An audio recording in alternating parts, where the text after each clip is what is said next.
30 నిమిషాలలో నొప్పి లేకుండా వేడికోస్ వెయిన్ చికిత్స. ఆవేశ హాస్పిటల్, హైదరాబాద్. ఈ జిల్లా వాసిగా నేను కూడా జిల్లా వాసిని, వినడం తప్పితే నేను ఏమైనా చూసింది లేదు, పెట్టింది నా కళ్ళు చూడలేదు. ఓకేనా, నేను ఈ జిల్లా వాసిగానే మాట్లాడుతున్నాను. వినడం వరకు మేము చూసింది ఓబులెడ్డి గారిని నా కళ్ళారా నేను కూడా చూడలేదు. ధర్మవరం ప్రాంతంలో ఒక ఇంట్లో ఒక అమ్మాయి మెచ్యూర్ అయిందని బయటికి చెప్పడానికి కూడా భయపడేవారు ఓబులెడ్డి గారి పీరియడ్లో. మెచ్యూర్ అయిందని తెలిసే ఫస్ట్ ఓబులెడ్డి గారి యొక్క కౌగిల్లో నలిగిపోవాలి ఆ అమ్మాయి అనేలా సృష్టించారనమాట. అది ఎంతవరకు కరెక్ట్ అనేది నేను అడుగుతున్నా. మీ మనసు బాధించవచ్చు, ఇది నేను మిమ్మల్ని బాధించడానికి కానీ నేను విన్నాను. ఇది చాలామంది ఇదే నిజం అనుకుంటున్నారు. అది నిజమా కాదా అనేది ఒక అక్కగా, ఆయన తోడబుట్టిన సోదరిగా మీరు క్లారిటీ ఇవ్వాలని అడుగుతున్నాను. నేను ఇస్తాను, మీరు దయచేసి బాధపడతారు. లేదు నేను ఇస్తాను. ఎందుకంటే తప్పున్నాడు మేము తప్పులేని మేము ఎందుకు బాధపడతాము. ఒకటిన్న ఓబులేట్ చేసినారు అంటున్నారు కదా, మన ఇంటి ముందరే కాలేజీకి పోలే పిల్లలు, ఆడపిల్లలు పోతూ పోతూ ఇంటికి వస్తానా మమ్మల్ని వాళ్ళు ఏడిపిస్తున్నారన్న ఓబులా అన్న పిల్లలు ఎంతమంది వచ్చి ఓబులేట్ చెప్పారు. మామూలు స్టూడెంట్ ర్యాగింగ్ చేయడం అవి జరుగుతుండేది అనమాట. అప్పుడు చెప్తే ఓబులేట్ మీరు బాగా మా వెనకలు వస్తారని చెప్పేవాడు. అక్కడ పెట్రోల్ బంక్ ఉంటుంది ఒకటి కాలేజీ ముందరే. మా ఓబులేట్ దగ్గర 2-3 పోతారు, ఎవరో చూడ వెనకలు పడతాను ఆ పిల్లలు ఏడుస్తున్నారని చెప్పి పోయి వాళ్ళ వెనకలు పడి ఆడ కొట్టొచ్చినాడు ఓబులేట్. ఎలా చేస్తా ఆ పిల్లలకి ఆ ధైర్యం లేకపోతే మా ఇంటికి వచ్చి ఎట్లా అడుగుతారు మా తమ్ముడిని, అన్న సాయం చేయండి ఇట్లా వాళ్ళు ఏడిపిస్తున్నారని. ఎగ్జాంపుల్ చాలనా. ఇంకా కొంతమంది ఫ్యామిలీలో బ్రాహ్మణించి వాళ్ళ పేర్లు బయట చెప్పడం కానీ బాగుంటుంది, ఎందుకంటే ఉండాలి వాళ్ళు కాబట్టి. కుటుంబాలు ఉన్నప్పుడు వాళ్ళ పేరు చెప్పడం బాగా వస్తారు, ఇంటికి వస్తారు. ఏం నా వచ్చినారు ఎట్లా అంటే ఇంటి దగ్గరికి వచ్చి ఊరికి పిల్లలు ఇట్లా ఏడిపిస్తున్నారు అప్ప, పిల్లలు కేసు పెడితే పెద్దగా అవుతుంది, మేమేం చేయలేము, ఇబ్బంది అవుతుంది అంటే నువ్వు పోనా నేను చూసుకుంటాను. ఊరికి బైక్ వేసుకొని వాళ్ళ ఇంటి చుట్టూ 2 రౌండ్లు 3 రౌండ్లు వేసి వస్తే మళ్ళీ ఆ పిల్లలు నేర్పించేవాళ్ళు కాదు. మరి ఆడపిల్లలు అట్లా ఉంటే వాళ్ళ పేరెంట్స్ వచ్చి ఎందుకు చెప్తారు మా తమ్మునికి. మీరు ఒకసారి ఆలోచించండి. విమర్శించేదానికి నోరు ఉంది కదా అని ఎక్కడికంటే మాట్లాడితే కాదు.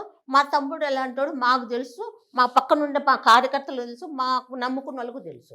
ఇక్కడ ఒకటి ఎవరిని విన్నా, రమణారెడ్డి గారిని మంచి వ్యక్తిగా కీర్తించేవారే కొంతమంది ఓబులెడ్డి గారి విషయానికి వచ్చేసరికి ఇలాంటి విషయాలు చెప్తున్నారు. ఏంటి అసలు తేడా? అది చెప్తా. మా తమ్ముడు పోలీసులకు కొంచెము తిట్టేవాడు. ఎందుకంటే ఏమన్నా అనవసరంగా కేసులు పెట్టేస్తారు, వాళ్ళు ఆ కేసులు పెట్టి తీసేకోకుండా ఏదో కొంచెం రఫ్గా మాట్లాడేవాడు. అట్లా కొంచెం పోలీసులు భయం అంటే కార్యకర్తల కోసం ఏటకన్నా పోతాడు, వాళ్ళు బాధపడుతున్నట్టు ఏటకన్నా ఇదవుతాడు. చిన్న వయసు కదా అప్పుడు. చిన్న వయసు అంటే నాన్న చనిపోయినాకనే పొలిటికల్గా వచ్చిండేది. ఎంత వయసు అసలు ఓబులెడ్డి గారు చనిపోయే సమయానికి వయసు ఎంత? 25. 1968 కదా, మంత్ ఆగస్టు. చనిపోయింది జూలై 96లో హైదరాబాద్లో కదా లాడ్జ్లో చంపబడ్డారు. అంటే 28 సంవత్సరాల వయసులో ఆయన చనిపోయారు. అంత చిన్న వయసులోనే నాన్నగారి తర్వాత రాజకీయంగా బాధ్యతలు చేపట్టారంట. నాన్నగారు ఉన్నారు కదా, రమణారెడ్డి గారు ఉన్నారు కదా, బాధ్యతలు చేపట్టి క్యాడర్ని నడిపించే పొజిషన్కి వచ్చారు ఆయన. పైన అన్న హైదరాబాద్ అట్లా పోతే ఏమన్నా వస్తే చూసుకునేవాడు. ఇప్పుడు అప్పుడు పరిస్థితి ఎట్లున్నాయంటే ఒక భార్య భర్త పంచాయతీ, పొలాల దగ్గర గొడవలు ఉంటాయి, వాళ్ళ పంచాయతీలు అవన్నీ ఎక్కువ ఉండేది. ఎప్పుడు మెయింటైనర్ జనాలు ఎప్పుడు ఉండేవాళ్ళు. మా అన్న టిఫిన్ కోసం 70-80 మంది ఉంటారు ఇంటి దగ్గర. టిఫిన్ టైంకే ఇంట్లో 1 రూమ్లోకి వచ్చి భోంచేసి రూమ్లోనే. ఎలా ఉండేదమ్మా అసలు మీ కుటుంబం? ఫస్ట్ మీరు మీ స్వగ్రామము కనుముక్కలు కదమ్మా. కనుముక్కలు అయితే మీరు ధర్మవరంలో ఉండేవారు కదా, ఎలా ఉండేది అసలు? మీరు కనుముక్కల్లో ఎక్కువ ఉండేవారా, ధర్మవరంలో ఎక్కువ ఉండేవారా? ధర్మవరంలోనే ఉండేవాళ్ళము. సాటర్డే సండే కనుముక్కలు వెళ్ళేవాడు నాన్న అని. ఏదన్నా పల్లె వాళ్ళందరూ వస్తారు, పంచాయతీలు ఏమైనా ఉంటే పల్లెల్లోనే పెట్టుకునేవాళ్ళు. భూములు ఎంత మేరకు ఉంటాయి అక్కడ మీకు అప్పట్లో? అప్పుడు అంత కంబైన్డ్ ఉన్నప్పుడు 60-70 ఎకరాలు ఉండేది. చిన్న అంత కంబైన్డ్ ఉన్న డివైడ్ అయిన తర్వాత 10 ఎకరాలు మా భాగానికి వచ్చింది. ధర్మవరంలో ఎక్కువ ఉండేవారు. ధర్మవరంలో ఎలా ఉండేది అసలు? మీ పరిస్థితి అంతా ఎలా ఉండేది? ఆడపిల్లలు అంతా ఇంట్లో అంటే అప్పుడు కంబైన్డ్ ఫ్యామిలీ, చిన్నాన్న పిల్లలు మేమంతా కలిసే ఉండేవాళ్ళం. మళ్ళీ నాన్న చనిపోయాకనే డివైడ్ అయింది. మీ స్టడీస్ అంతా ఎక్కడ జరిగాయమ్మా? ధర్మవరమే. ఎంతవరకు చదువుకున్నారు మీరు? నేను ఇంటర్మీడియట్ వరకు చదివారు. ఓబులెడ్డి గారు? ఓబులెడ్డి లా టుమ్కూరులో చేస్తుండేవాడు. టుమ్కూరులో లా చేసేవాడా ఓబులెడ్డి? రమణాన్న ఇంజనీరింగ్ ఎక్కడ చేశారు ఆయన? ఇంజనీరింగ్ అన్న టుమ్కూరులో. ఏంటి అసలు టుమ్కూరుకి మీకు ఏంటి అనుబంధము? లేదు, అప్పుడు రమణన్నకు అక్కడ ఇంజనీరింగ్ జరిపించినారా నాన్న. ఇంకా ఓపులన్న అట్లా అక్కడే జరిపించేసి ఒక రూమ్ తీసి వంట అన్ని పెట్టి అక్కడే డిగ్రీ తర్వాత లా చేశారా ఆయన? ఇంటర్ తర్వాత లా? డిగ్రీ చేశాక డిగ్రీ వరకు ధర్మవరమే. ఓకే, ధర్మవరం గారు ఎడ్యుకేటెడ్ అన్నమాట, చదువుకున్నారు. లా అంటే చాలా ఇంట్రెస్ట్, ఇష్టం లా అంటే. చిన్నప్పటి నుంచి నేను లాయర్ అనేవాడు మా తమ్ముడు. ఓకే. ఈ చట్టము దాని మీద ఇంత గౌరవం ఉన్న వ్యక్తికి పోలీసులు అంటే ఎందుకు కోపము? ఇప్పుడు చెప్తాను కదన్నా, ఏమీ లేకుండానే కేసులు పెట్టేవాళ్ళు. ఆ, వాళ్ళు అప్పుడు పేపర్, ఈనాడు పేపర్ వాళ్ళు వాళ్ళకు కొంచెం సపోర్ట్గా ఉండేవాళ్ళు, వాళ్ళ రిలేటివ్స్ వాళ్ళు ఉండేవాళ్ళు. ఏమన్నా మన గురించి వ్యతిరేకంగా రాసేవాళ్ళు. అది కొంచెం బాధేసేది వాడికి. అప్పుడంతా వాళ్ళదే ఒక ఈనాడు పేపర్, వార్త పేపర్ ఉండేది. వాళ్ళు ఏమి చెప్తే అవే జరుగుతాయి. మనం ఏం జరగలేదు. ఉదయం ఉండింది అప్పుడు. ఉదయమా ఏమన్నా ఈనాడు పేపర్ అయితే ఎక్కువ. అప్పుడు నేను చిన్నప్పటి నుంచి చూస్తున్నా ఈనాడు పేపర్ అయితే. Okay, okay. వార్తా అదే. పత్రికలు లేదులే. ఆ, తర్వాత వాళ్ళ రిలేటివ్స్ వాళ్ళంతా దానిలో ఉండి వాళ్ళ నుంచినే ఎక్కువ మనకు వాళ్ళ రిలేటివ్స్ మీ ప్రత్యర్థుల రిలేటివ్స్. పెట్టేట్టులు. వాళ్ళ రిలేటివ్స్ ఉన్నారు, వాళ్ళు ఇస్తే వాళ్ళు జరుగుతుంటుంది. మన పోలీసులు సపోర్ట్ లేదు అప్పుడు, వాళ్ళకి సపోర్ట్గా ఉంది. ఓబుల్ రెడ్డి గారు చనిపోయే టైంకి లా అయిపోయిందా? లేనా అంటే డిస్కంటిన్యూ అయింది నా ప్రత్యర్థులు.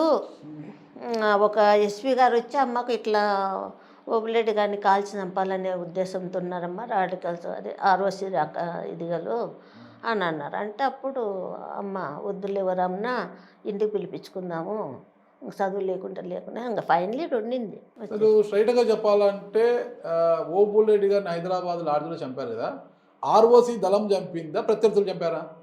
అదే దేవునికే తెలియాలి. ఆ రోజు కూడా ఒక అమ్మాయితో ఉన్నాడు, ఒక అమ్మాయితో ఉండగానే అమ్మాయిని ట్రాప్ చేసి అమ్మాయి ద్వారా చంపారంట కదా, వాస్తవమైనది? ఒక్కటి చెప్తాను, అరెస్ట్ అయినాడు. అరెస్ట్ అయ్యి ఇంటి అక్కడ హైదరాబాద్లో రోజు ఏ కేసులో అరెస్ట్ అయ్యారు ఓబుల్ రెడ్డి గారు? చాలా కేసులు పెట్టినారు కదన్నా, ఒకటి కాదు రెండు కాదు, చాలా పెట్టినారు కేసులు. ముస్కిన్ కేసు పెట్టి ముస్కిన్ కేసులో ఉన్నాడు ఆ తమ్ముడు.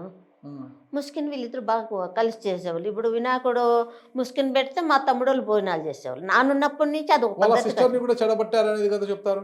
నేను చెప్పేది నిన్న ముందు చెప్పారు కదా, మళ్ళీ నానున్నప్పటి నుంచి అది జరుగుతుంది. ఎవరు ముస్కిన్ విగ్రహం పెట్టడము, నాన్నోళ్ళు భోజనాలు పెట్టడం. నాన్న చనిపోతారు కానీ వీళ్ళట్లేదు. బాబా మసీద్ గొడవలు జరిగినాయి. ఆ టైంలో వాళ్ళు విగ్రహం పెట్టినారు, భోజనాలు మనలు పెడతారు. అంటే విగ్రహం వరకు రాకూడదు అని ముస్లింస్ వీళ్ళు పెద్దలతో మాట్లాడుకునేవారు.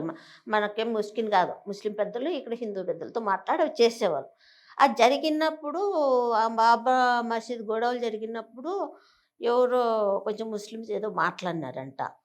నదీం తమ్ముడు, అయ్యూమ్ తమ్ముడు వలి అని ఆయన ఉన్నాడు ఆడ.